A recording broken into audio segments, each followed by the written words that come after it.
Hello and welcome back to Bible Community Church Questions and Answers. So, again, my name is John. This is Pastor Trey Hamilton. Hello.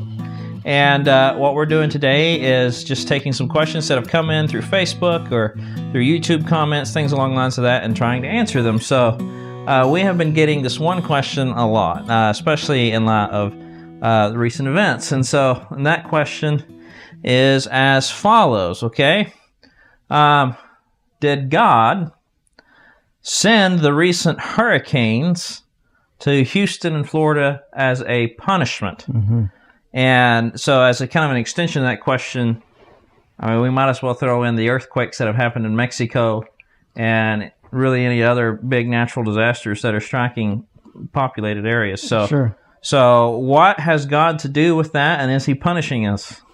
Well, John, I don't think so. I don't believe so.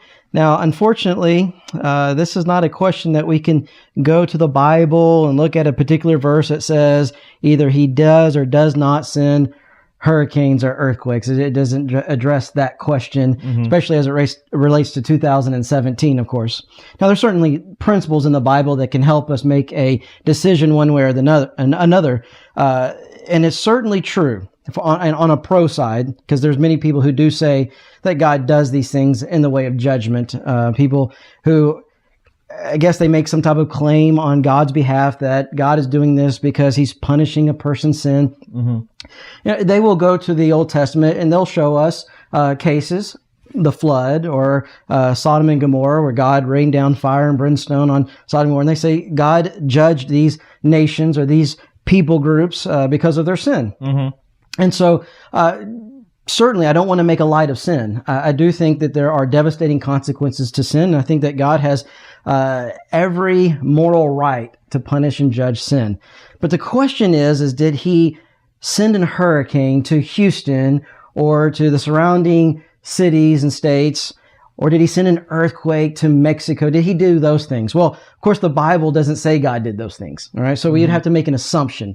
If I say God didn't do those things, that would be also just as big of an assumption as a person who said God does do those things, right? And so, unfortunately, I don't speak for God. Sure. He didn't tell me if he sent those hurricanes or the earthquake, but I personally don't think so. And I'll tell you why. A couple of reasons. Number one, I think that if God did that, it's very ambiguous. In other words, there's nothing that indicates that God did this because of some horrible sin. It's not an obvious scenario. There's no specificity, is that the word? Right. Yeah. There's nothing that says that this is definitely God's judgment. It's ambiguous. It's arbitrary, right? And that's another thing. It's just so arbitrary because the same, we can nitpick Houston or nitpick some Mexico. We can say that these are reasons why God would send an earthquake or a flood. Well, guess what? Those are the same reasons he could send an earthquake or a flood anywhere around the earth, and he doesn't do that. So it's so ambiguous. It's so there's just nothing that would indicate why God would send a hurricane to Houston and not send one to somewhere else, arbitrarily Alabama or whatever. Why does he not do that? And then, if you think about it, there are places around the earth that would be more obvious targets. When you think of some place like Las Vegas, but God doesn't send an earthquake or... Well, it's landlocked. So. Well, okay, but God can send whatever he wants to. He sends fire down. Yeah, He doesn't need a natural phenomenon to send judgment, of course. And so, so those are the reasons why I don't think that he did. And another reason is because the Bible tells us that we are in a time called the acceptable day of the Lord. And that's given to us in Luke chapter 4. It was a prophecy given to us in Isaiah 61. And then Jesus refers to that prophecy. He goes to a synagogue in Luke chapter 4 and he preaches out of the text of Isaiah 61, and he proclaims that this is the acceptable year of the Lord. This is what they call the day of salvation. To me, what that means is that this is the day of God's grace. This is a day that God is calling for people to repent. He's calling people to come to him in a way of grace and mercy. This is God's time of staying his wrath and judgment so that we can believe on Jesus and be saved. Now, at the end of that period, we'll see Jesus put a period where Isaiah put a comma. Now, at the other end of that comma, Isaiah will go on and talk about a day of judgment and wrath. And there's certainly a day of judgment and wrath coming. There's a day that is referred to in Matthew 24 and in Luke 21 where there's going to be these cosmic disturbances. And that's a good segue, because I've had other comments being like, well, this is obvious evidence right. that the end times are near. Well, here I can put an end to that one, John. And the reason is because when it tells us that those cosmic disturbances are going to start taking place, it tells us that we are to look up, for our salvation draweth nigh. So there's going to be a time that it's going to get so crazy that men's heart are going to fail them. Right? Mm-hmm. This is in Luke 21. And it says that look up, for your salvation draweth nigh. In other words, when you see these things, then we know that the time is coming where Christ is going to return very shortly.